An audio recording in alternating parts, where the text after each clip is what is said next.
सभी भाषाओं को साथ लेकर चलने से विकास संभव। शाह। केंद्रीय गृह एवं सहकारिता मंत्री अमित शाह ने रविवार को कहा कि केंद्र सरकार को मानना है कि देश की सभी भाषाओं को एक साथ लेकर चलने से ही देश का सर्वांगीण विकास संभव है। नई राष्ट्रीय शिक्षा नीति में ये प्रावधान रखा गया है कि प्राथमिक शिक्षा मातृभाषा में ही होनी चाहिए। दुनिया को अक्षय ऊर्जा की आपूर्ति हो लक्ष्य। मोदी।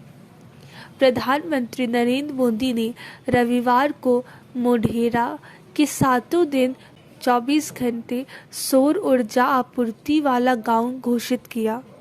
प्रधानमंत्री ने कहा कि 21वीं सदी में हमारा लक्ष्य होना चाहिए कि हम अपनी ज़रूरतों की ऊर्जा अक्षय ऊर्जा से पूरी करें और दुनिया को अक्षय ऊर्जा की आपूर्ति कर सकें।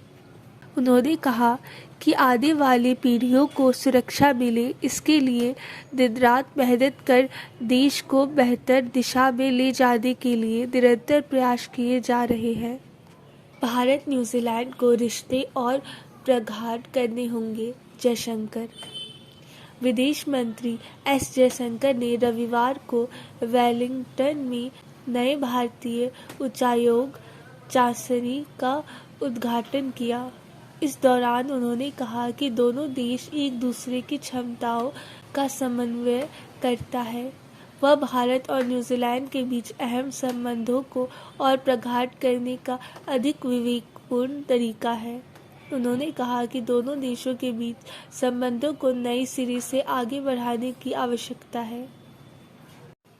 मिजोरम और असम के बीच अगले दौर की सीमा वार्ता की तारीख अभी तय नहीं हुई है। हालांकि यह इस महीने गुवाहाटी में हो सकती है। पिछले साल जुलाई में हुई झड़प के बाद से विवादित सीमा मुद्दे का समाधान खोजने के लिए दोनों राज्य वार्ता कर रहे हैं। दिल्ली में आत्महत्या की रोकथाम को लेकर चर्चा।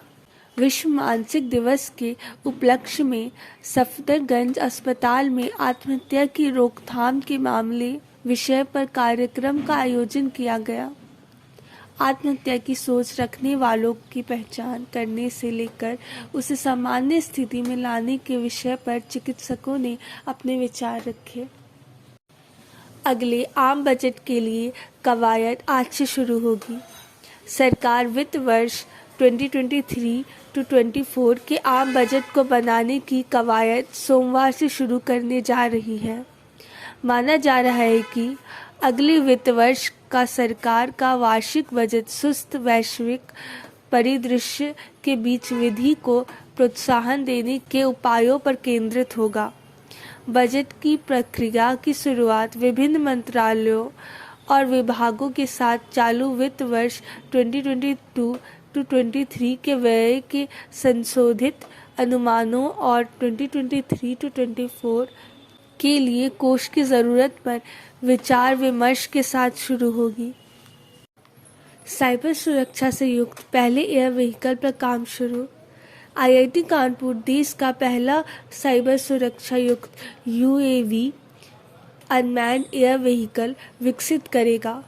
इसकी तकनीक पर एरोस्पेस इंजीनियरिंग के साथ कंप्यूटर साइंस के वैज्ञानिकों ने मिलकर काम कर दिया है।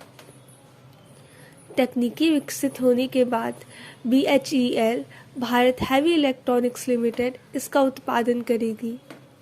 आईआईटी ने यूएवी और साइबर सुरक्षा पर पहले से शोध चल रहा है, इसलिए इसे तैयार करने में बहुत समय नहीं लगेगा।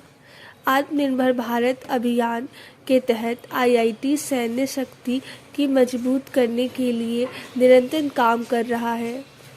6 माह पहले रक्षा मंत्रालय के साथ हुए समझौते के तहत आईआईटी कानपुर की टीम रक्षा क्षेत्र के लिए कई तकनीक विकसित कर रही है। राजधानी दिल्ली में 1000 ई-वाहन चार्जिंग पॉइंट चालू। सरकार की दिल्ली में हर 3 किलोमीटर पर ई-वाहन चार्जिंग स्टेशन उपलब्ध कराने की योजना रफ्तार पकड़ने लगी है। बीते 1 साल में दिल्ली के अंदर 435 जगहों पर 1000 इलेक्ट्रिक वाहन चार्जिंग पॉइंट लगाए गए हैं।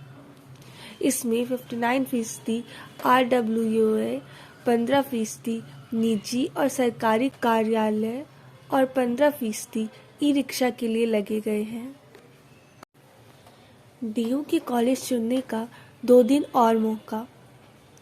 दिल्ली विश्वविद्यालय ने छात्रों की ओर से आवेदन फॉर्म में संशोधन के विकल्प को लेकर लगातार आ रही ईमेल के बाद सामान्य सीट आवंटन प्रणाली के तहत दाखिले के लिए आवेदन तिथि 2 दिन बढ़ाने का फैसला किया है। डीयू के वरिष्ठ अधिकारी ने बताया कि बुधवार तक छात्र फॉर्म में संशोधन कर सकेंगे और यदि किसी ने कोर्स और कॉलेज का चयन नहीं किया है तो उनके पास यह आखिरी मौका होगा। डिजिटल विश्वविद्यालय में जुलाई से होगी पढ़ाई। केंद्र सरकार की महत्वाकांक्षी योजना डिजिटल विश्वविद्यालय की जुलाई से शुरुआत हो जाएगी। विश्वविद्यालय अनुदान आयोग के अध्यक्ष एम जगदीश कुमार ने बताया कि शुरुआत में कौशल विकास आधारित ज़्यादा से ज़्यादा पाठ्यक्रम शुरू करने की योजना है। मुख्य जोर इस बात पर है कि छात्रों को कौशल आधारित प्रशिक्षण मिले तथा पाठ्यक्रम रोजगारोन्मुखी हो।